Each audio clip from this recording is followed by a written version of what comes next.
So welcome back, everybody. Today we're going to have a fascinating episode with a smart sister, Jill Mattson, who's going to demystify sound, the power of sound, the healing frequencies that are hidden, and much, much more. Welcome, Jill. How are you?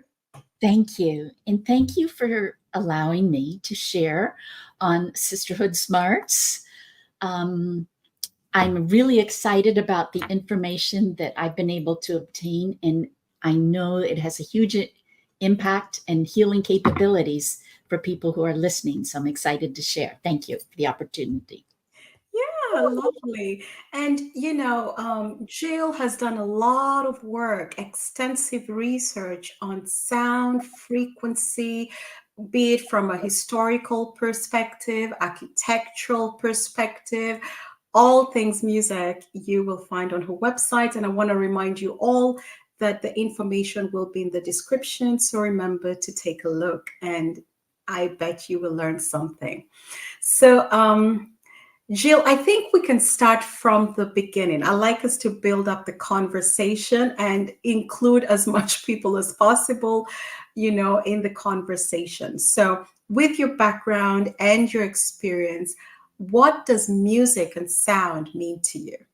From your Music and sound is energy. Everything, think of it, vibrates on an atomic or quantum realm. And in that vibration, you can count the cycles per second. So you can express everything as a frequency. You can express your thoughts, your feelings, your soul, your liver, your pancreas, your mood, all as a frequency. And so music and energy combine. Now, we don't hear all those frequencies for two reasons. One, sometimes they're out of our hearing range, but that doesn't mean they don't affect us. And two, sometimes the volume's so small that we're just not conscious of it.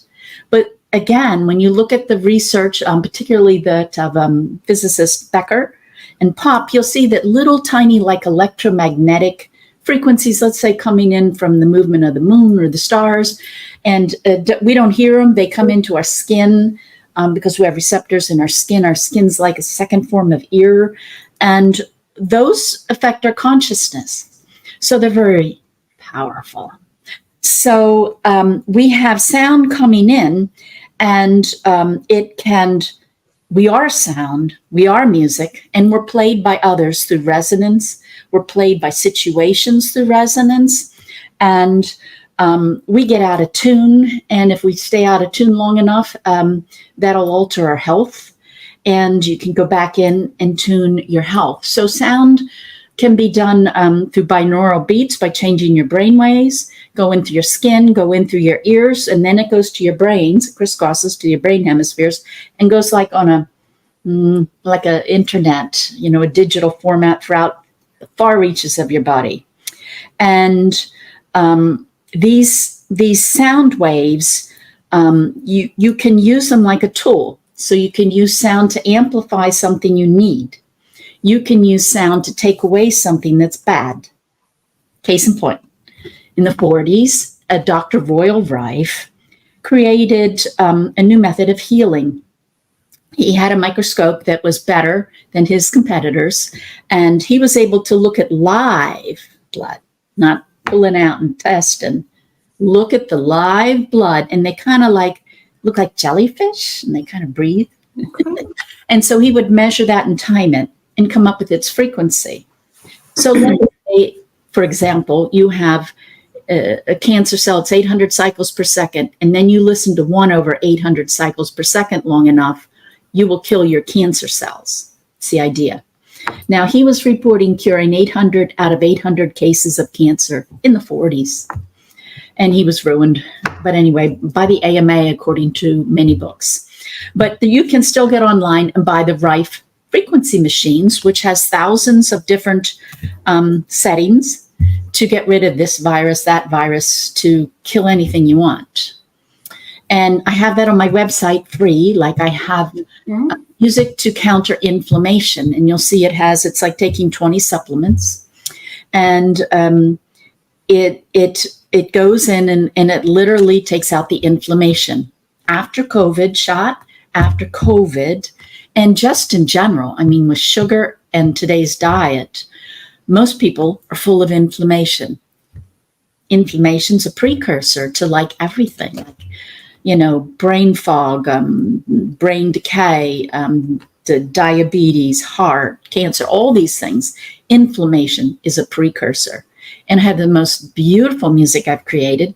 And then I put the tones audible, but like as Dr. Becker suggested, just soft, just thinking to hit it's a frequency healing. You don't need headphones. We're not changing brainwaves. And it just goes in, and you can look at all the sounds in your body, which ones are causing your inflammation. And each listen, you just start to take it down a little. So one thing to think about with music healing is dosage. So like if you had one healthy meal in your life, that's not going to maintain you for the rest of your life. You need to eat healthy. So that's the thing about sound. It's like you bring in the nutrients you need. You can bring in those kind of energies, but you need a certain dosage. And sound can do two things. Remember, I said it can amplify and it can take away. And we talked about Dr. Rife taking away, but amplifying, let's say I play the frequency of niacin, a supplement that makes your face flush. I play the frequency, your face flushes. You're not taking any pill, but you're getting the energy. So you can look at your frequencies in your body, listen to a sound, look at the frequencies in your body and see it added. So yes, you are what you eat, but you're also what you listen to. It's a thing. It changes you. So, and you can hear in many ways. You can heal with frequency. You can heal with tonal patterns. You can use with cancellations. The ancient people used to cancellations in phi, the golden mean, and the wave patterns in tones or in shapes create little cancellation pockets. And the idea was that quantum energies, higher dimensional energies come through. Science isn't quite, I don't know if they're advanced enough to measure that yet. I do know they measure chakras, but that was only recent. And then the other thing, back into music healing. Hate to reveal my age, but it was a while ago when I was little. And I remember people telling me so many times what a bunch of bunk meditation was. Like, still your mind and you get benefits. What a bunch of rubbish.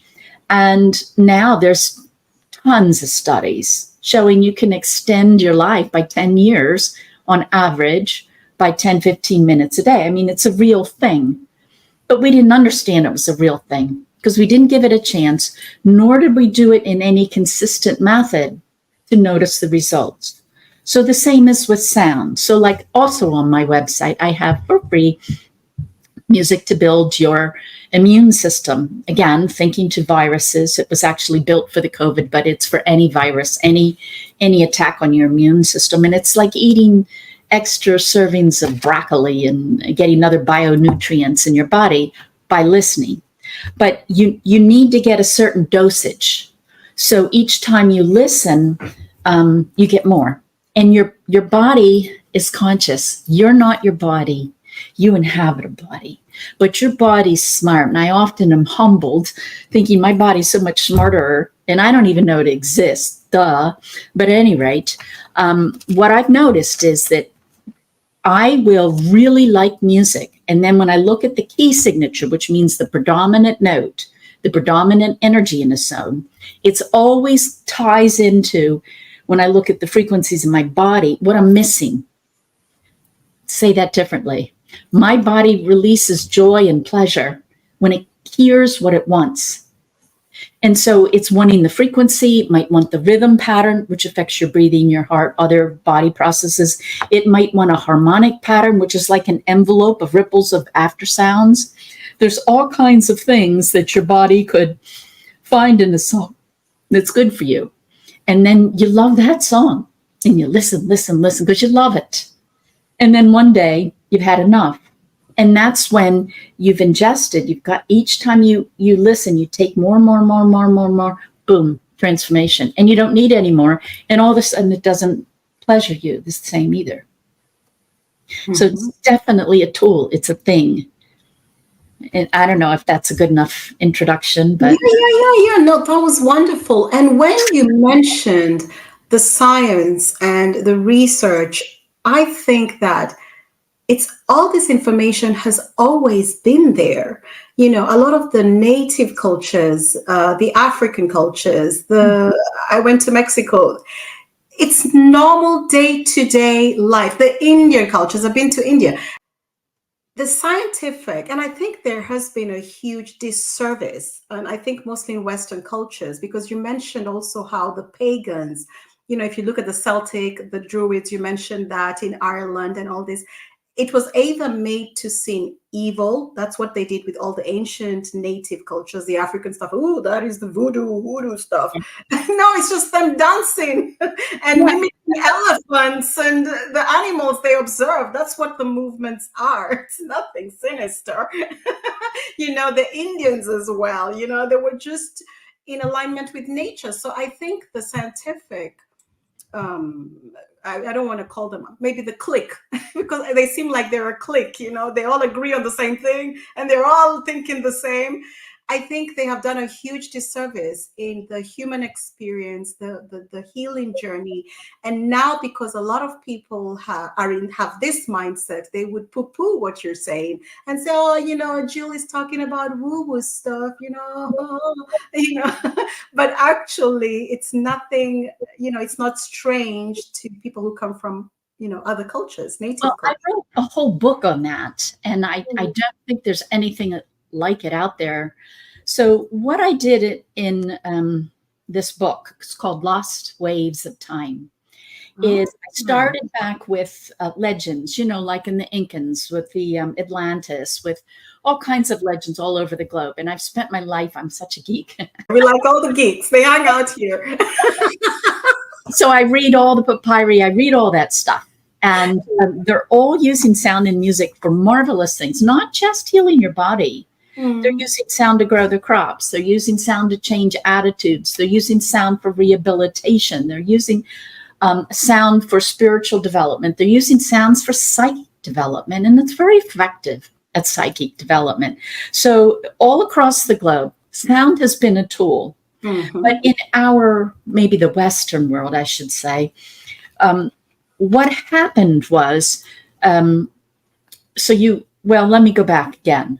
So when I started to research the furthest back, I started from legends, and then I finally got into history in Samaria. And their tonal system like had an average frequency pattern of 6. And then, you know, I'd go into the ancient Chinese at the Yellow Emperor, and they're doing like a pattern of 5 and doing different music, so much different than we would conceive of. And then into the Greeks, you know, you roll the time forward, and then you get into the 4 music. They're doing tetrachords, 4, 4, everything's on 4s. And then you move into the Catholic Church and so forth, 3s, and then 2 rap is 1. So there's been this musical pattern across time. And where we lost this history was in the beginning of the Catholic Church. So think of yourself as a struggling Catholic Church, and you have this huge looming Egyptian mysteries and all their allure, and people are interested in that. And then think of the Sumerian mysteries are still alive, and they have some great healing stuff over there, really powerful stuff. And that's competition. The ancient Greeks, with Pythagoras and the healing music, they had fabulous pagan ideas, traditions, methodologies. And when you look to the Druids, they're also into using sound in a bunch of marvelous ways. And one of the ways that all these cultures did it was by looking at nature. Nature was the teacher. And particularly, you know, the Fibonacci spiral that you see in the night sky, you see in your body, you see in a flower, it's everywhere. So the idea was if God made nature, and if nature is somehow bright because it's lasted all these millennia, we need to use nature as a teacher, not work against it, not kill it, but support it and model it. And so with great amounts of study on this spiral, and the thing about the spiral is that when you look at the wave patterns, they cancel each other out. So they create a little bit of a vacuum. So think about a stem, a flower stem. Mm-hmm. It's got to be curved, but yet when you have a straight wall and you start to curve it, you weaken it. And you'll find that the perfect curve to keep a curved shape and strength, you have to have phi, or the golden mean, found in between the Fibonacci's. You have to have these little portals, these little open units. So nature has a pattern and structure, and we see it all over all of the ancient countries. They're incorporating this in their music. Each scale is like a perfect harmonic pattern, not today, then. And everything they did was mirroring the heavens and the earth. So, like, they would even take, and I don't know how they know these, but they would take distance from Earth to Moon and different cosmic distances that we use today, and they knew them back then. And Because they were healed, Jill, they were healed. They were not, they were not eating all the foods, they were not dumbed down, the food, we are what we eat. So Yeah. they were eating, their food was very different. The water, they were drinking fresh spring water. They were completely different because we are what we probably eat. more right-brained. Exactly, yeah. And also remember, they were not going to schools Yeah, it's true. Being known. immediately, so they had time to develop the brain differently, without being put straight up into the programming. I don't want to go too much into that. It's not about that, but there are reasons why they were able to see the cosmos with their bare eyes. The Dogons, they were doing that. Yeah. Mhm. Yeah. Anyway, all those numbers, they incorporate them in their music. So they're literally replicating nature, cosmos, natural things, and they're replicating the number pattern and putting that into frequency. So, like, they are literally resonating and tuning with the universe and the night sky and the flowers and the ocean. And it's just so beautiful what they were doing. But that's also competition. Remember, the original point is, here's the Catholic Church and here's all these other competing religions. And remember, in the beginning, they were burning all the Christians, so they weren't on the top of the pile. And so when the Catholic Church starts to come to power, they have law. You can see it. It's written called Music Diabolus, music of the devil. And music of the devil is the golden mean. It's the Fibonacci spiral. And it's outlawed and punished. The Greek books are on music and musicians, they're gotten rid of. So when the Catholic Church later starts to incorporate, like, music's just outlawed. And then after, like, a void, they start to incorporate it as plain chant, just one tone, no accompaniment, no beginning and an end or a song, just like wind chimes, maybe. And so as they start to develop that, they've burn their history. So they use the same names as the Greeks for a lot of their stuff, but it ain't the same. And so hence, we when we look at our history books and music, we go back to the time of the beginning of the Catholic Church and stop. But all the good stuff's afterwards. And so I did do this book, and I believe that I'm writing the second book, but I believe that as music goes throughout time, I saw this numerical pattern. It's like everything seems to fall in a numerical pattern in music across time. So how did musicians know that? I mean, I'm a musician. I just play what I feel like. And I think we get inspired so much more than we know. Here's an example. Joel Sternheimer, physicist, France, was studied at Harvard, I think, in the US.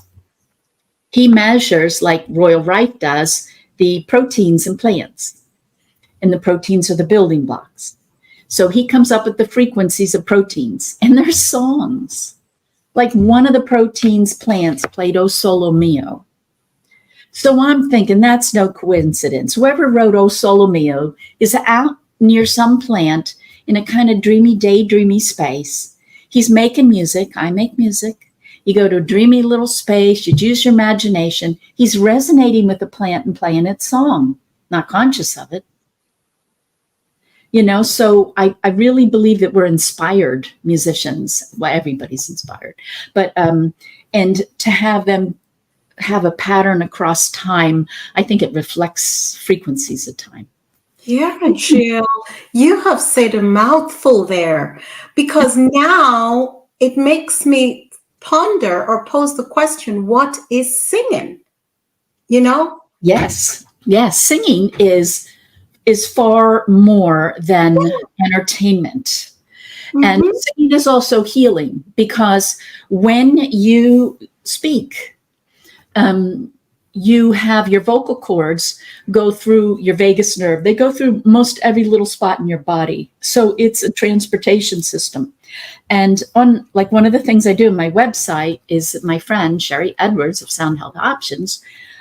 She has abnormal hearing, and she can hear frequencies below your volume, below our ability to hear, low volume, coming out of people's ears. Later, hospitals now use it for comatose people. So she did naturally, because her ears weren't quite right. And so now they're using it in some hospitals for diagnostics. But out of your ears in low volume come the frequencies. And it's like a broadcast. Think of a radio tower, and it's frequencies that heal your body. So your body's broadcasting to the rest of the body. We need B flat, or whatever. And so there's this healing system that you can't hear, and your body is very, very conscious. If you just get your self-control out of the way, you will find, okay, let me look at you, my dear sister. Go ahead. Okay, I'm not thinking of you, but notice my voice has changed. Mm-hmm. Because I've allowed my voice to give you tones you need. Mm-hmm. We get in the way, but our body's conscious, and a body delivers frequencies. I have a whole course on my website on changing your life with your voice. There were many techniques in antiquity to link to someone's energy, get out of the way, and allow the proper rhythm, cadence, pitch. Sometimes they would alter your voices according to the chakras. Like, here's a root chakra tone. Good morning. Third eye, I'm going to give you that energy. Greetings. And it's subtle and it's slow, but you can train your voice to heal your body and others, to alter relationships, to engender love. This is a Tibetan monk trick here. Try to put love in your voice and make it a habit. So when you have a teenage son who's really giving you a lot of grief, and you say something like, I love you, and they go, I don't want to put my friend on blast, but they don't even want you to hug them anymore. I know. It's like, so I tell them, your lunch, it's ready for you. And I tell them I love them, and they accept it, but I can't use certain words because they're teenagers. They're really something. No, I love what you're teaching right now, because it just reminds me, how, well, I don't know whether people still do this, but I know growing up, it was very common when you were in people's homes, you'd hear the mothers or grandmas humming away as they cooked and they walked around the house. And now I'm thinking back, the frequency of those homes was always happiness and joyful and upbeat. But they just used to hum and go, as they're walking around. Yeah, when you do that, you're allowing your body to get control. And so depending actually on your intent, again, another subconscious thing, you're either healing yourself or others. And it can make a big difference. Like one thing I've learned from Sherry Edwards at Sound Health Options is because she has this hearing and she can hear people's diseases.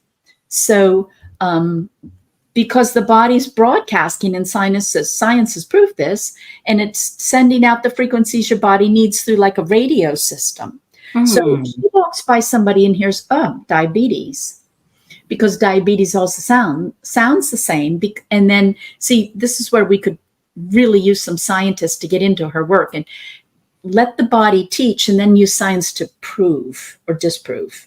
But at any rate, so she can hear like diabetes is na na na na na, these 5 tones. And with her software, then she can identify what those are, but she can also cancel them out. Remember back to the beginning, canceling and non-canceling, so that, you could have a tonal pattern for diabetes. I do another thing on my website. It's a pretty easy thing to do, where I just take people's voices and I break them into like the musical scale. And, for healthy, they're all about the same. And none of us are healthy. Because, we have personalities. So we're good at this, but not at that. Yeah, And of that's course. lump up when you bar graph all your tones. And if prolonged, that will also mirror your health issues. So what I do is I've made music to match each one of those tonal qualities. And so if you come in and you're missing D, F, and A sharp and B flat, I create this playlist where you get that. And it's really great because people love the music. And I'd love to think it's my music. Oh man, I'd love that. But I don't think it is. It's because the body's releasing endorphins because the tones match what they want to hear.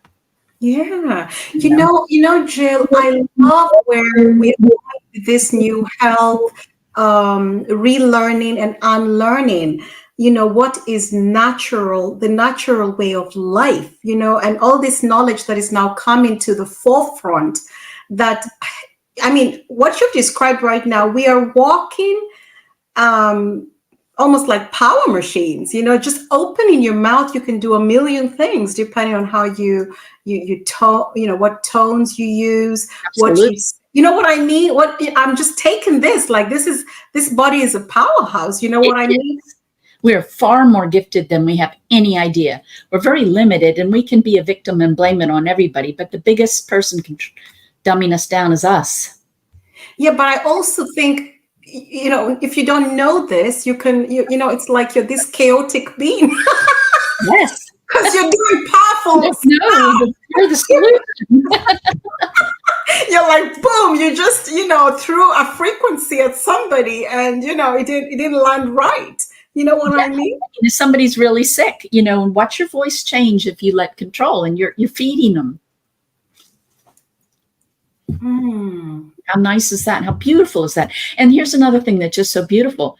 What music's really good for you? Well, what do you like? Isn't that beautiful? Yeah, what do you like? Yeah, and that's an interesting point, because nobody tells you what to like. You just know what you like. Well, not always. I actually find don't, because what happens is some people get so abused. When you talk to most people, almost everybody has a tough background. And what you do is you shove it, because we're taught to be polite, to be right. Why aren't you this? You should that, should this. Why aren't you? She did this, and you get this whole kind of like humiliating, not just humiliating, but dumbing down. And you push it down. And what I found is that once you push down so much, you turn off your feelings. There's no button to turn off pain. There's a button to turn off feelings. So you can numb out. But when you numb out all your pain and you ask someone, what do you like? They say, I don't know. What do you want to do? I don't know. What feels good? I don't know. They're telling you straight. They don't know. And I created music for that. It's called the Healing Flower Symphonies, and I was inspired by dear Mr. Pythagoras. And what they did in ancient Greece was that they talked more like about mental health, and they saw like a doorway into physical health was your emotions. Like, no worry, no ulcer. And emotions are certain feelings, and they are cataloged, and you can measure them. So you can even look at your frequencies and say, this is your emotional state or your personality state. Anyway, so when you dumb down your feelings, you dumb down the positive and the negative. And actually that's very bad, because I realize that the body's trying to protect itself from all the pain, but pain is communication. And if you don't feel it, you don't release it. And it just kind of builds like a big garbage dump underneath. And then we look the other way. But so what they did in Greece was that they would pinpoint the emotion, and then I kind of like create it, resonate with it, and then allow it to pluck out of the body, and then put in the positive, which I did. And then I put in frequencies of flower remedies. So I have this music that stirs up crap, and then it'll pop it off. And if you're sensitive, like very sensitive, you can feel where in your body it pops off.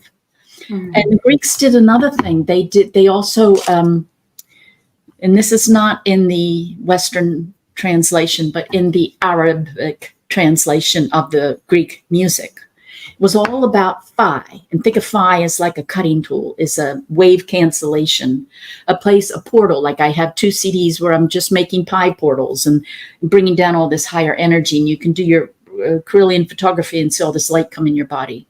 But they would use pi portals to cancel, to cut, to eliminate. And the Greeks' theme on everything was emotions. You heal by emotions. So they would have tribes like the scales. And when you look in the old music books, like you get taught in college, you know, Dorian, Iodian, these names, those are locations, tribes, and people. They're not just funky names. It's like they have a music scale for the New Yorkers and one for the Southerners. They got one for Denmark. They got one for England. And they're all different because they have different general personalities. And they're kind of like taking the imbalances and harmonizing them. And they would put that in their music. So their basic approach is, if you have love and joy in your heart, you're going to be healthy. And if you don't have that, it's crap. And they're like when you worry, it gets in the lining of your tummy. It can't get out because the skin and the organs, it like binds in that subtle energy. And then when you play that music, it kind of like, you can release it. And then, okay, so there's one other thing I was going to say about it. So the music goes in, it finds the crap, it releases it, it undoes it. And then I put in the positive. So like if we're taking out fear, then I build trust. And I do that with the flower remedy frequencies, same as taking a flower remedy. Yeah, I like that you've shared, you know, your perspective on emotions. I've always believed that all emotions are valid, you know, and I think because, you know, they shame you, you know, they tell you you should never be angry, you should never be this, you know, and that makes people you just feel it, you don't release it. Yeah, I know, but I think it's so important that you have said all this stuff, because it doesn't go anywhere, so you might as well express it, you know. One step further, notice that people who have cancer generally, I think, are lovely people. They're kind. They're very considerate. I mean, they would hurt themselves before they would offend you. Most people that I know. And when you look at the voice and you look at all the frequencies in the body of someone with cancer, they numb out. Remember, I was talking about I can count, like I can look in your voice and count the different notes, and then I can provide balancing tones. Mm-hmm. You look at a person who has cancer, it's flatline. Do you know, I read a book, you're saying something there, because I read a book from a naturopath. I'm not going to put her name out there because people will just take that one sentence and not read the whole book. But she said that cancer, and I'm summarizing, you know, it was a whole chapter on this, but she mentioned that a lot of people who have cancer are dishonest. Yes, and that doesn't mean that they're bad. Not like they're liars or stuff like that, but they're not honest about their emotions, about their feelings, about a situation, and not honoring relationships. And they've given all their control away. And she healed herself by flipping that and just doing, you know, speaking out, being, you know, looking at a situation, understanding it, tearing it apart. And then her cancer went. And you would find incredible transformations, the things that people have written to me about listening to my music, maybe for 3 to 6 months. Because another thing, your body's so smart, I've noted, with this music, it takes out negativity. So you listen to like maybe an hour or two a day. You can put it on the background while you're doing other things without it taking time. But it slowly starts to drop by drop, take out garbage. And where was I going on this? Over time, I don't know, over time. It's energies. Yeah. Yeah. But you also talked, you know, I didn't want to forget my train of thought. When you're talking about the different frequencies, and you said there's one for Denmark and one for Greece and one, I was smiling over here because if you look, if you know Danish people and Greece people and Italian people, they're not on the same frequency. No, they're They're not. so different. So this makes sense that there is a specific energetic frequency for them. You think how we're affected by currents or frequencies. Think of electric current. So in the United States, we have 60 cycles per second. But when you go to Europe, or when we go, you go to the United States or we go to Europe, we have to have different plugs because there's different frequencies in the electricity. So what we're attuned to via electricity in the United States is kind of like equates a frequency that equates to like a blue gene. It's more of a purification. It's more of a freedom. And look at United States and the values, even our struggles to define those things. If you go to Europe, you have 50 cycles per second instead. And that equates more to a blue or a nurturing, take care of each other. And generally speaking, Europe is more socialistic. They are there taking care of each other. And you can see the reflection of that frequency of electricity. We are affected by frequency from top to bottom. So my thought is, why don't we start using it smart? Music is cheap, it's accurate, it's reusable, it's pleasant. But you know what, Jill? People would be like, we listen to music all the time. We're using music. So what is Jill talking about? You know what I mean? It's kind of like saying, well, I don't have to meditate because I have brain waves and think all the time. But no, you do need to better meditate, because it's not just any type of thinking. It's a stilling of it's a specific type of thinking. And then once you get into meditate, you can, you have the brain power to stay on a thought. Let's say a positive thought. You know, if you meditate a lot and have mental control, you can say, well, that's a rabbit hole of bad feelings. I'm not going to think there. But if you just are monkey mind, you don't have any choice. The outside pulls you. And it's the same with music. You can let it be random. But, you know, when you're going places, that doesn't mean it's good for you. No, you don't want random music, and especially what they blast in the radios.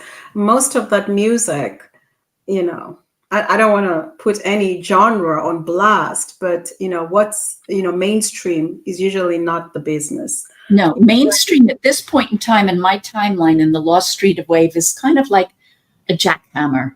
So it can amplify any negative thing you want. However, it can also go in and crack a hardened soul. In other words, everything in duality is positive and negative. So in general, it is negative. And those notes that we use to create that music were illegal throughout most of Earth's history. So we now are incorporating all kinds of dissonance. And does that create dissonance? Absolutely.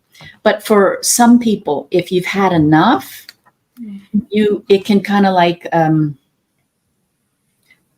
crack open. Like, let's say you have a crust on your eyes, it can break that crust so you can see again. So you can use the pain to find hidden pain in your body with intent to release it, or you can be unconscious and it will accumulate and make things worse.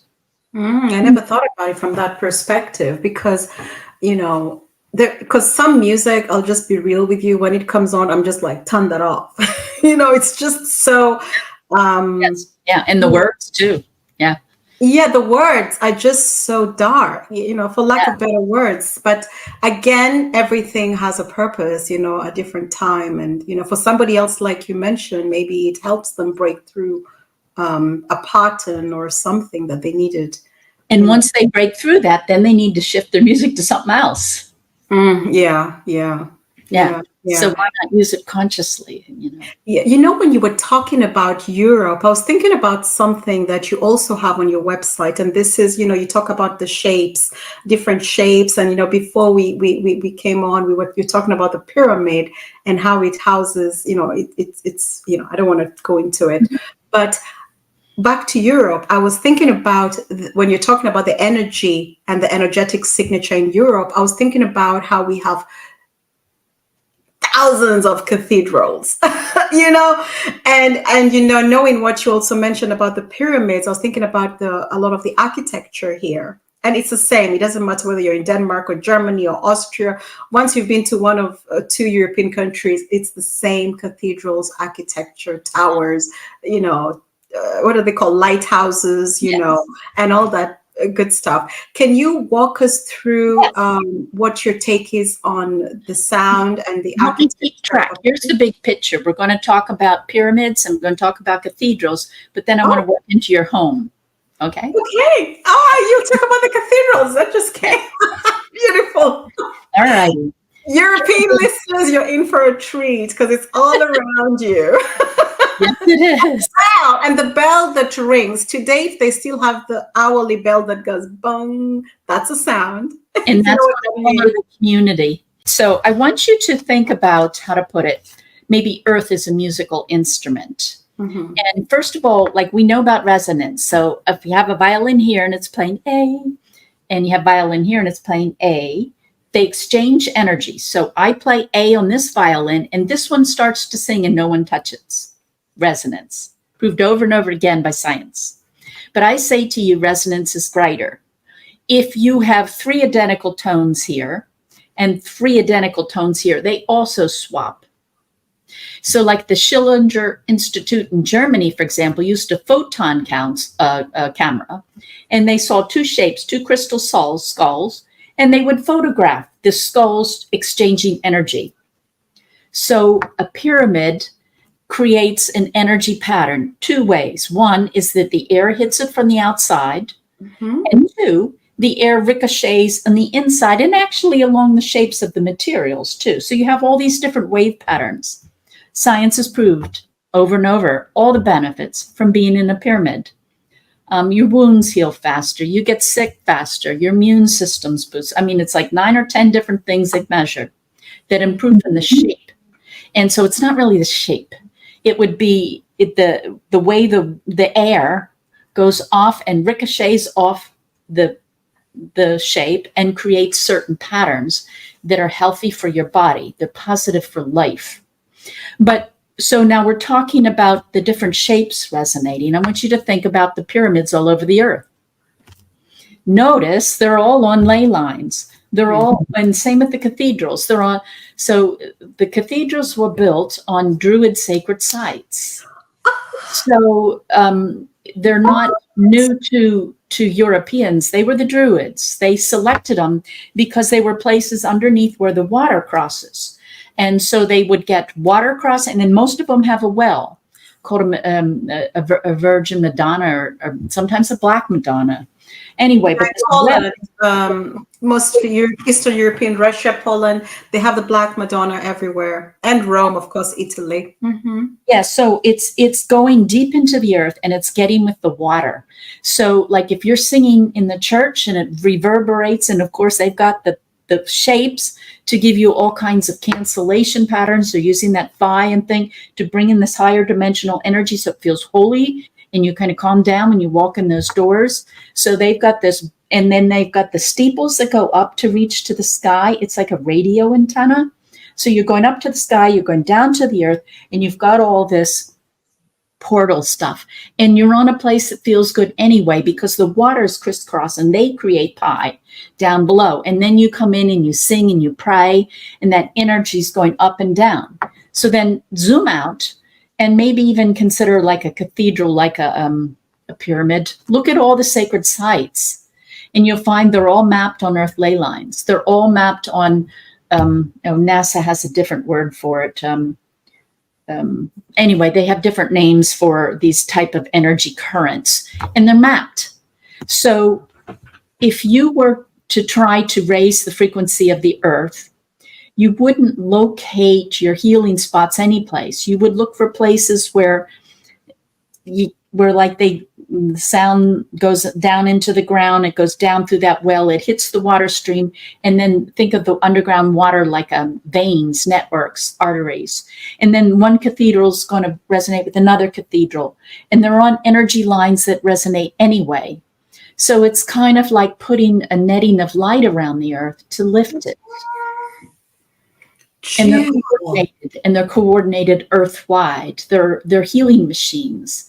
And, we've never thought of lifting the earth or a country. But just like in England, for example, you look at their energy currents and you look where their temples are. Those druids knew what they were doing. And the Christians just burnt their site and built theirs on top. Jill, what you're talking about, this is some serious stuff because the waterways, okay, so back in the day, this was one big landmass, people, okay? So it doesn't matter where we're talking about. Now you've opened a huge box here because the waterways are all connected, Pacific, Atlantic, Indian Ocean. So now, correct me if I'm wrong, this is what I'm getting. You have these people somewhere in a cathedral in Austria, Stephansplatz. They're in the cathedral singing and vibrating. Their sound is going through the sacred geometry in this cathedral. Songs would have mirrored what's in the geometry in the building. Which is different. All the churches are not the same. You're praying and you have good intent. You're praying to God. And this is vibrating through the waters and the ley lines. And now, Jill, correct me if I'm wrong, what I'm getting, is this then being distributed and going across the whole world? Yes. Yes. And, think of the cathedral, too. It's kind of like they're doing the nutrients for their farmers, for the food they eat. They're blessing the water. It's holy water. How cool is that? Wow. And now, Jill, this is so cool. It is. These people were very my European people, come on, they know the churches are empty here. Yeah. They're touristic attractions. Okay, I'm just gonna say it, guys. They know I'm speaking the truth. That's what they are. If you went to church on Sunday, they're not. People don't go to church here. They go to visit, to look at the architecture. And also, a lot of times I find that some of the masses that are most popular are those in Latin. Now think about that. So the ancient languages, Latin, Egypt, Sanskrit, and so forth, they like our language is more of a GMO. Like when you look at those ancient languages, let's say Om from the Hindu tradition, if you get underneath the drum, put sand on the top, and chant underneath Om, Om, and then do it forever until ad nauseum, the sand on the drum is going to eventually shake, go out to the edges, come back in, and it's going to hit up and, it's going to make piles and empty spaces, and it will create the symbol for Om. In other words, in ancient languages or languages of light, none of which are existing today, the word was the energy of a thing. It wasn't symbolic. So even the language structure in terms of cadence, pitches, vowel sounds, definite combinations, the ancient languages were much more powerful. So in ancient times, when they would sing, they would be more a match for the architecture. And of course, the architecture, they're mirroring off of dimensions from the sky, from earth, and from nature. It's like this big harmony thing. It's just so beautiful. Yeah, I think the Egyptian, you mentioned the Egyptian language. I think this is called Medunetter or Medunetter. Maybe I'm pronouncing it wrong, but the translation for netter is nature. Yeah.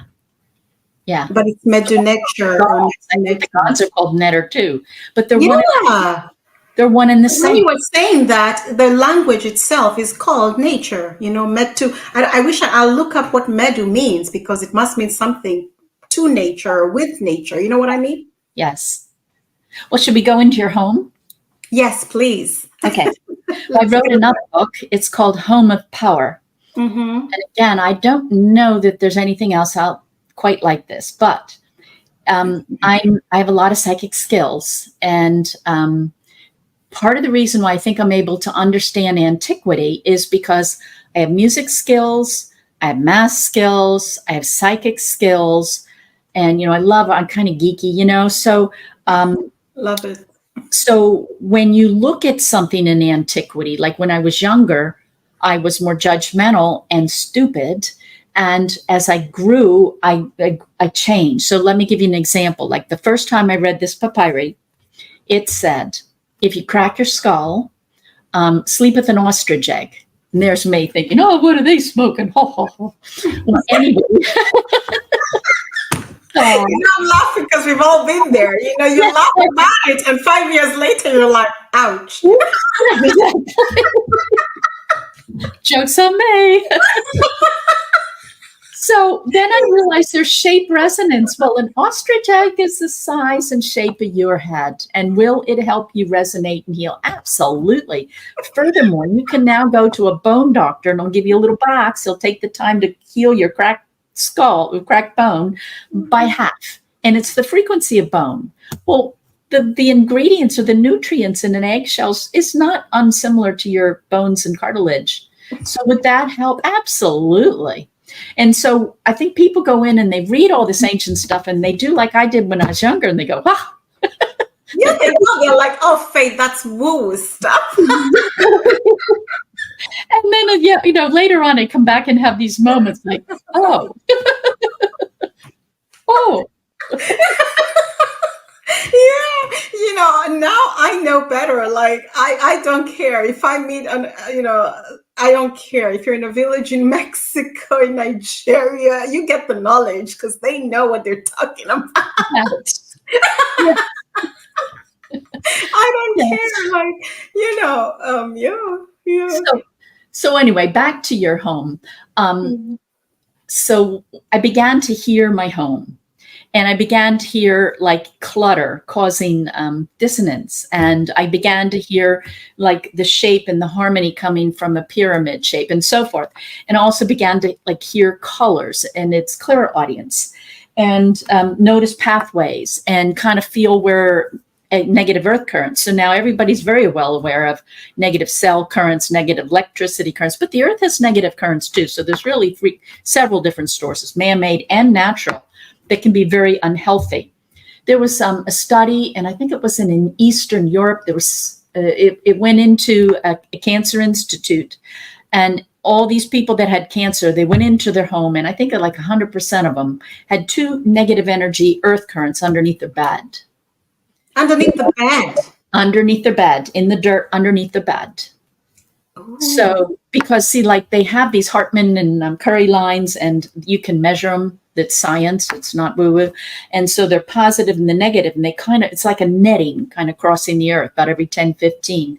And we need a balance of positive and negative. They're not good or bad, but if you get an overload in this direction or that direction, you get out of balance, you get sick, and it can build up in time. So, so when I'm going around kind of listening to my house, if you will, most important sounds are going to be the bed or the places where I spend a lot of time in because I'm going to get the greatest dosage. So like, for example, let's say with heart health, there's certain frequencies that are good for your heart, like around a G or something like that. Blue, different colors, reds. I mean, they're different colors that will match different attributes of a health. And I list these things in the book. So you can use colors and shapes and materials for different health issues or for different goals. So let's say you want romance in your life. Well, there's an ancient method in numerology. And again, I've been very humble. Does numerology work? Oh, yeah. Marco Rodin, he said, and Kepler and Nikola Tesla all attest to this free energy source, and they equate it to 369s. Yeah, the 369. An energy pattern created from numbers. So they're saying that numbers are a thing, like music is a thing, and it's energy. And you can get a Rodin coil, and it creates energy out of nowhere. He's using 369 and another number pattern, and like maybe using those numbers as frequencies, putting them in a range you can't hear, and creating a positive and negative toroid circuit. Boom, energy. It would be called different names, like the field. It's got so many. The void. it's hard to describe it with 50 different names, but it does have a bunch of names. And it has a bunch of names because it's not pinned down by science yet. So anyway, in your home, you can you can cancel out negative frequencies. You can kind of dowse or map for where the negative frequencies are. You can use different energies, like wood, metal, different qualities of decorative materials, and locate them in different places. You can use sound to get rid of stuck energy. You can set up the energy of a goal. And the other important thing I found about this was that, of course, I was researching what was out there. So there's a lot in China on feng shui. But the whole time I was thinking about feng shui when you're talking about the bed and the arrangement and how you how you arrange your house. And, but the Hindus had Vastu Shusta. So really, it wasn't just the Chinese. That's just no. It was many people. You go culture to culture, and they're all doing it. Yeah, they're all doing it in different ways, just like music. It's like everybody's got their own healing recipe for their chicken soup. Anyway, so the feng shui from North China is very different than South. First, I'm thinking, okay, liar, liar, pants on fire. Who's not telling the truth? Because the path of knowledge, acquiring knowledge and wisdom is very humbling. It is. So I'm listening. Anyway, so the dirt's different in North China and South. The mineral content's different. The rivers are different. The history is different. The people are different. Geographical location is different. The ley line is different. Now that you mentioned that. It's all different. It shouldn't be the same. But here, everybody pretty much globally takes that book from North or South China and applies it to New York City or to Denmark. Well, that's not, it's okay, but it would be a lot better if you did your own, and it's not that hard. So one of the things I do in this book is teach you how to judge your own land, your own home, whatever you call home. So like if you're in an apartment building, well, then heal the whole apartment building and woohoo, look what you're doing for everybody else. But so you can read and map the energy and create what you want. And the thing that I really like about, I don't know what you want to call it. I almost hate to use feng shui because it's so much bigger than China. Yeah, it is. Using your environment like a music box is that it's permanent. So, I come in from a hard day's work and I'm already starting my healing. I'm not turning on the music. I don't have to think about this. I don't have to think about that. I go in. I really do my bedroom up nice. Boom. When I'm sleeping, I'm getting the treatment. It's like a permanent way to heal yourself. It's very, very nice. And it's very powerful because, again, we get back to the dosage issue. And is your home environment a frequency environment? Absolutely. And you exchange energy with it all the time. So why not wake up, be conscious, not that hard. The book is not written for scholars. It's written, very plainly. And why not take conscious control? What do you want? And put it in your room and put it in your house. Your garden. And I was thinking back as you're talking about the home, and we started with the pyramid, right? And the architecture, what homes look like, and the different shapes. I remember now it's very different, but back in the day in Africa, the houses were circular. They were not cubes. They were in the American Indians as well. And in some places today, they're still circular. And when you came into this particular area, because they lived as a community, right? So when you entered the main walkway, there was a whole entry which was rectangular, and then it veered off. And now when you look at it from aerial view, it looks like a tree with different branches, because the houses are circular, so they look like little, like little pockets. Nature, once again. The shape of the tree resonates with the trees. And don't the trees have an ancient wisdom, a deep love. It's like they're asleep sometimes, but I think the most love I've ever gotten in my life is from a tree. When I really connected, I was just so deeply loved. So everything's conscious and everything's sentient. It doesn't have to evolve. Yeah, you mentioned the tree. They all, almost 99.9% of them had a huge sacred tree at the center. Yeah. I wonder about all It this. makes a difference. I remember a quote from I'm not remembering the exact tribe, but it was one of the American Indians. And it was a modern day quote from a modern day Indian. And he was saying that white man puts us in these square boxes and we only survive and thrive in our circular homes. The Indians are also doing circular, huh? Mm-hmm. American Indian. They had teepees. And think of the Eskimos. Yes, of course they were circular. Yeah, circular. So you look at them, you can find those little kind of shapes up in and the top of all of these were like a pyramid shape. Now it's coming back to me. Yeah. So you had a circular at the bottom and then the pyramid shape at the top. And now when you mention the Native American, the Indians, sometimes the tiki was a full-blown pyramid shape. Yes. Yes. And there's different healing values. So you get a different healing value from a pyramid shape versus, let's say, a teepee with 5 sides, which will give you a different healing value with a teepee with 6 sides and so forth. Okay, yeah. So it's all different, and you can kind of map and match to yourself what you need. So like I read I found a lot of stuff in Bali on their feng shui, if you will, and they would create the home for the master of the house. So they would literally take his measurements, height, the width, and different things. And so everything would be in harmony with it. The chairs, the fences, the height of the roof, they created harmony because the master of the house was kind of like the fate or the fortune of the group. People in ancient times were more tribal. So even if, like you read in the Old Testament, Moses goes up to the hill, he comes back, and Aaron's been messing with the golden calves, and like he kills them all. And nobody blinks an eye. I did. And when you said you're messing around, killed them all, baby, grandma, yeah, killed them all. And I don't know. Anyway, because that's how that was reality then. You grew and lived and died with your tribe.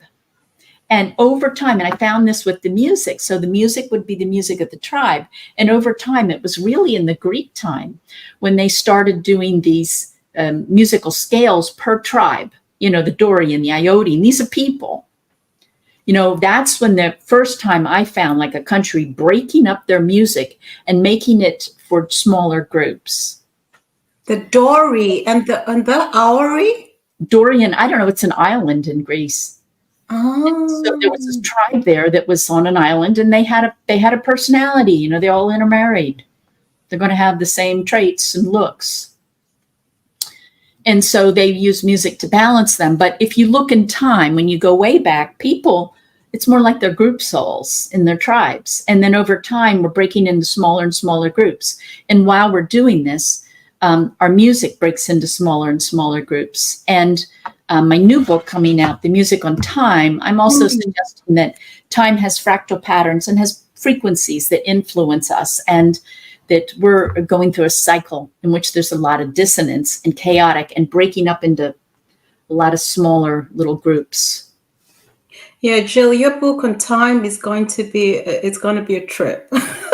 It's going to be something, because what is time? You know what I mean?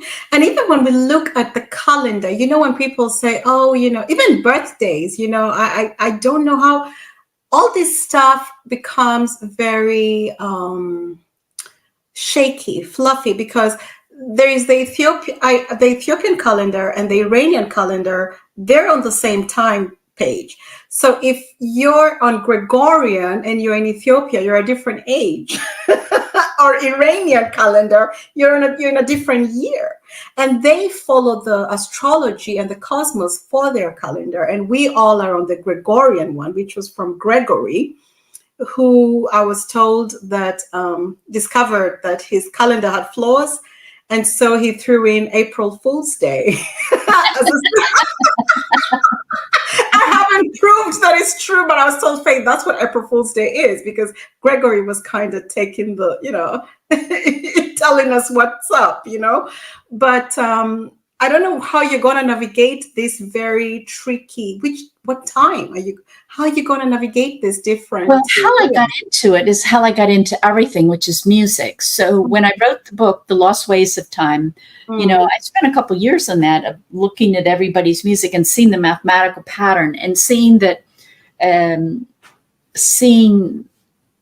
over 5,000 years, how music followed a pattern. Now, how is that? How are we inspired? When I create music, I'm not thinking about that. And so it dawned on me that when I looked at the numbers, they were actually would be, if time was a frequency, it would have harmonics, and it would neutralize or balance a harmonic pattern. So then I started looking at time as a harmonic, as a frequency, and going through, again, all these ancient things. And again, most people have gods of time. The Hindus, the Greeks, most countries do. So they feel time can be controlled. You can get in time, get out of time. Time can slow, constrict, and you can use time for benefit. You can walk out, you get intuition, you get deja vu, you go forward, you go back. There's lots of rich tradition, and time is not all the same. And again, particularly in the Hindu tradition, they have, but it's in Bali, it's in China, it's everywhere. And more notably popularized in Hindu, is that they have these ancient records in which they have calendars that map quality of energy. So like, this is a good day for your marriage, or this is a good day, if you're, for making a business decision, that kind of stuff. So they've mapped out the qualities or the feelings in the actual time period. It's not a predictive tool. It's not a tabletop, No, I think it has also to do with astrology. It does. And because I have a Hindu friend, and he did the arranged marriage thing, and I observed the whole selection process. I'll tell you all, people, it's intense. And they look at a million things. They're not just saying, Jill looks kind of cute and she has a master's degree, like they portray it on television, No, they look at what you're saying. They look at the astrology, and they look at Hindu astrology. It was very different from what we know. Yes, it is. And it's based on a different time system as well. So a Hindu astrology is based on a time system that is a spiral and rotates. Whereas Western astrology is static. So it's like almost in everything, as we've come into this age, we've gotten out of tune. Our musical scale is a terrible GMO. And so when you look at the time things, they had them all mapped out, and they would call them fractals, they would call them harmonics. And the time periods, like in a harmonic, they have ages, and this one's good, gold, bronze, and you keep getting worse and worse in the end. Well, we're in one of those, and that means that there's a lot of waves, there's a lot of dissonance, and a lot of things happening quickly, a lot of change, a lot of, rather than harmonizing, we're butting heads. And that's been why John the Beloved, or, the different people have predicted all these apocalyptic stories for now, because the time period, the influence is kind of convoluted. And here's the thing. It's almost like a numbers game. The biggest number wins. So let's say you're a beautiful person, and I'm going to give you 600 cycles per second as your average thoughts, feelings. I'm kind of a low life. Give me 25. Now, let's say we both have an epiphany and we both improve 100%. I'm going to go from 25 to 50, because that's when you go up an octave. When you prove that, you go up exponentially. That's how it works. Just times by 2. So if I'm 25 cycles per second and I double in improvement, I'm now 50. If you're 600 cycles per second and you now double because you've had an epiphany, you're now 1,200. So now you, my dear, are singing a song of 1,200, and you increase the whirlpool of light, say, by 600 cycles per second. So you are a big deal. And it's not what you do. It's not what you say. It's who you are. It's your being. And so if we all hold the frequency, and of course, music to me is just a tool to get there, to tune ourselves. And if we hold these high frequencies, you don't need a majority. You just need a certain number of people with enough consistent love, forgiveness, consciousness, and they're going to carry everybody else. And the whole world is mapped with ley lines and energy lines, and we've got these temples, and we've got things to resonate and exchange. So who you are matters, and what your song is matters, and how much harmony you have matters. And it makes it a big deal. It's a big deal. Yeah. So I think that's quite interesting, because you're looking at, so what I got is altering time. You're looking at the harmonics. You're looking at the periods, the different periods that things are happening, the fractals. And then it's now through these different combinations, of course, plus the essence of the person making their own song. This determines how the sound will then manifest, you know. Yes. And so, like for enlightenment of the planet would have to reach a certain threshold to not be, to overcome the dissonance of time. And you can look at that in a very negative way. Look around us. It's very easy to see all the negativity, but you can also look at it in a positive way. So at the end of every age, I say that you can look at these fractals in time, this musical frequency of time, and predict when an age will end, because the dissonance comes and it falls apart and the new age begins, you know. So Greek falls, Rome builds, you know, kind of a thing. And with this time period, you can look at the dissonance in a negative way, but you can also look at it in a positive way. Before we move into a golden age or a new octave as a planet, we have to raise up a certain frequency so that the dissonance of time doesn't do us in. In other words, Notre Dame predicted apocalypse now, and almost all traditions do now. And if Earth is loving and kind enough, then yeah, it's hard, and our institutions probably fall.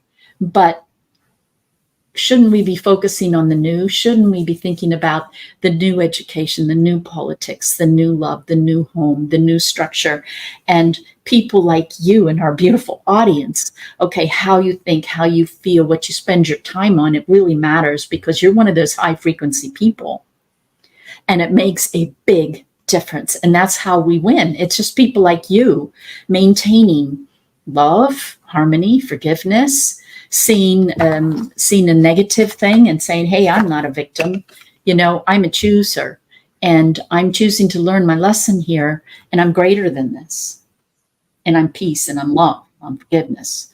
And just kind of taking that shift in the way you think. So tomorrow isn't, when's the next shoe gonna fall?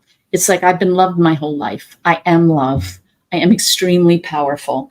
And this invisible guidance I've gotten my whole life, it has served me so well. And I'm going to trust, and I'm going to believe, and I'm going to live that.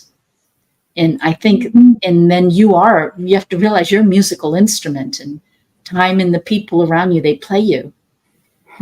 You're in charge of you. You're a human being, not a doing. Yeah, you know, Jill, what I recently learned from a friend, I learned that apocalypse, the word apocalypse simply means the revealing, like the lifting of the veil. Yep. But most people hear apocalypse and they're like, oh my God, no, it actually just means the unraveling, the revealing, the veil has been lifted. And that's why we're seeing religions, look at our politics, it's all being shown to us. All of it, yes. Yeah, and look at our individual lives. Everything. Know, Yeah. and it's not just all the crap from this life, it's all the crap from all your lives that plays through your life. So, we're having a lot of personal drama. And the beauty of that is that we're the author of us. So we can say, okay, I just forgive. Yeah, I made interesting. mistakes too. And When most yeah, mistakes, when you look at them, they start with miscommunication. don't they? Yeah. But also, I like that you said it doesn't take the majority. And I think there's a lot of truth in that, because a lot of people say, oh, we all need to get on the same page. I don't think it's going to happen. But, I also, I don't throw the baby out with the bathwater. I'm not a Christian religious person, but I did learn a lot from the good book. And one of the things it taught us is the power of a mustard seed. True. And I always, when I look at people saying, oh, faith, I'm like, it's the mustard seed, and all the things you've described, which I'm still blown away by, the cathedrals and the water and all the, whatever you do just spreads out. I think this applies to everything we do in our life, because sound also vibrates. We don't know how far it goes, right? Mm-hmm. And so I really see, the mustard seed effect. And I also see from, what I'm taking from what you've said is, how people say, oh, nothing has happened, everything is just fine. I'm like, yeah, that's because somebody's doing a whole lot of work for you. to enjoy the peace that you have, Yeah, and I don't know what your thoughts are on that. I really do see it that way. I see, like, the sound you're blasting into your area. Peace is to be peace. What's that? The best way to have peace is to be peace. Mm. And it's contagious. Yeah, but I also can imagine the sound you're blasting in your community, and they're like, everything's perfect here. Well, that's another thing the ancients did. Yeah. They made sure the music, like in ancient China, that's a big territory in ancient time. Mm-hmm. Everybody had to be tuned on the exact same note. Everybody had the harmony of music in one community had to be in tune with the harmony of the music at 500 feet away. So they used music as kind of like an equalizer, and they tuned people together. And, I was just thinking with racism, it's like when I was a kid in the United States, I thought it was quite a problem.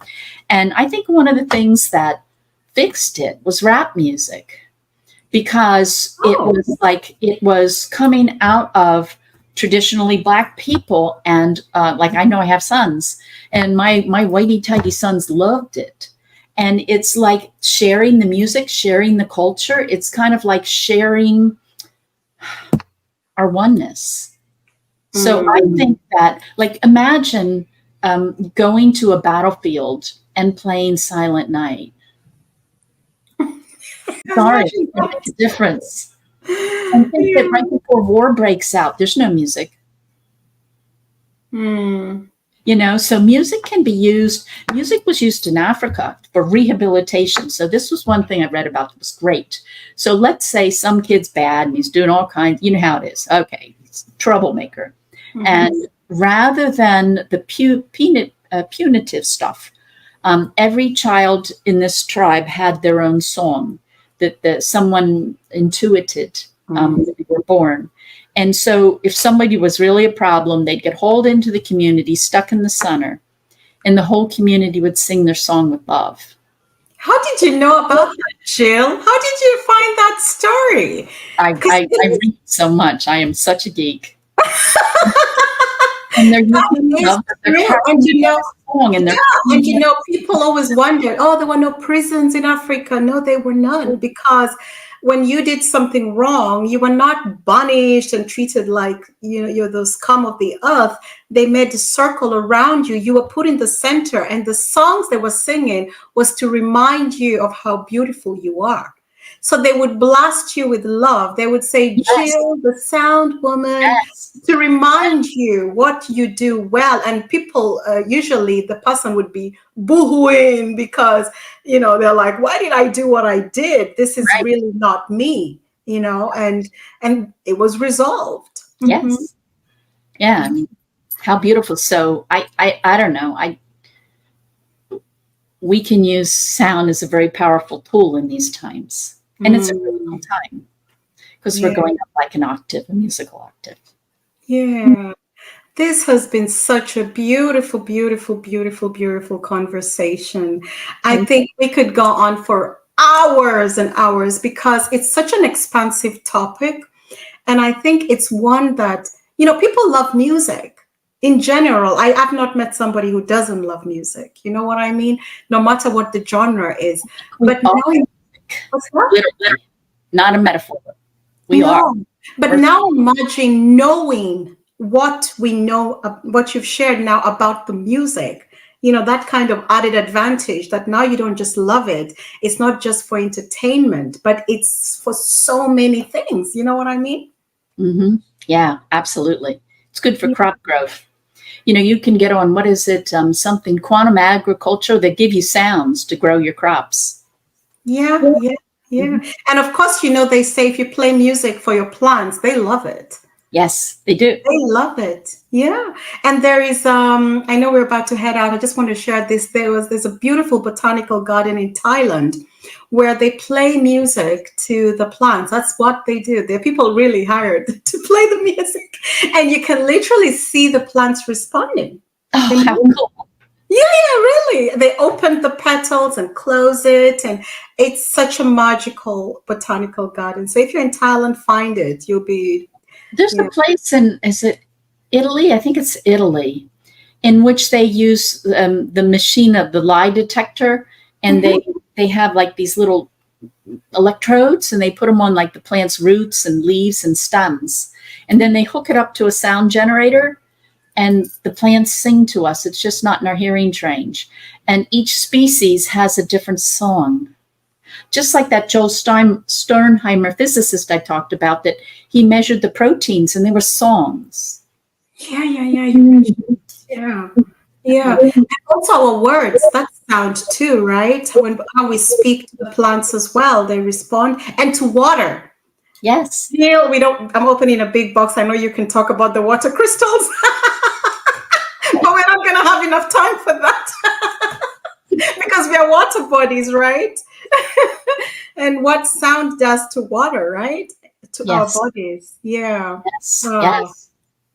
yeah. So, to all our listeners, I want to thank you for stopping by. This was our smart guest, Jill Mattson, and we have had a fascinating topic on sound. We have discussed many, many magical topics. This has taken us so many ways.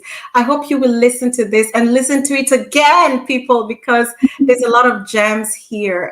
Really, really, I mean it. Jill, I want to invite you to have the last word before we head off. All righty. Well, I have free music to boost your immune system and to get rid of inflammation, which are big issues for all of us, I think. And they're free, and it's beautiful music at jillswingsoflight.com. So please get the gift.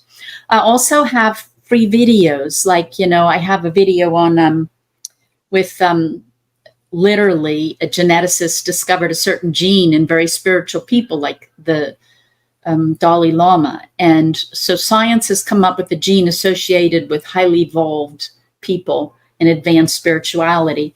And I have it in proteins and activators. It's in music, and it's on a free video. So if you scroll down my free stuff tab on my website, you'll see a host of different applications for music. And let the music play you. I know. Love it, love it. So I want to remind you all that Jill's information, including all links and everything we've talked about for you to get to where you need to get this information, is going to be in the description. So make sure you take a sneak peek. Thank you, Jill, for stopping by. Thank you so much. I appreciate you.